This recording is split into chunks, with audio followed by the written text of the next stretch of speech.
ஒரு public ப்ரொஃபைலுக்கு negative comments வர்றது normal தான். அதெல்லாம் ஏன் கண்டுக்கிறீங்க, இக்னோர் பண்ணுங்கள். But let me tell you something.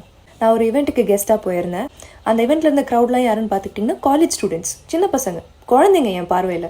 So as a கெஸ்ட்டாக ஸ்டேஜ் ஏறிட்டேன், பேசிகிட்டு இருக்கேன். என் முன்னாடி ஒரு 500 பேர் இருக்காங்க. அப்போது ஆங்கர் வந்து ரேண்டமாக ஒரு ஸ்டூடெண்ட்டை பிக் பண்ணி, ஸோ இவங்க கான்டென்ட்ஸ்லேயே உங்களுக்கு எந்த கான்டென்ட் ரொம்ப பிடிக்கும் அப்படின்னு கேட்டாங்க. Can you imagine what that guy said? He could have told anything. நான் நிறைய விதமான கான்டென்ட் போட்டுட்ருக்கேன். Photography content, tutorials, videography, editing, stunt riding, acting. But அந்த குழந்தை வந்து அக்காவோட கமெண்ட் செக்ஷன் தான் எனக்கு பிடிக்கும் அப்படின்னா, in a sarcastic way. And I hear giggles everywhere. சோகம் என்னன்னா, அந்த குழந்தை என்னோட நெகட்டிவ் கமெண்ட் செக்ஷனை இன்ட்ரெஸ்டிங்காக பார்க்குது. To you see how badly it is influencing their minds? I totally don't blame that kid. I understand. அவங்க தினமும் சோஷியல் மீடியா பார்த்து வளர்றாங்க. Not even offended. இதை நான் அனாலிட்டிக்காக தான் பார்க்குறேன். பிகாஸ் கிரிட்டிசிசம்ன்றது வேறு. பட் சம்மந்தமே இல்லாமல் சீப்பான சில வேர்ட்ஸ் யூஸ் பண்ணி அந்த கமெண்ட் செக்ஷன் பார்க்கவே அன்கம்ஃபர்டபுளாக ஆக்குறது வந்துட்டு தப்பு ப்ரோ.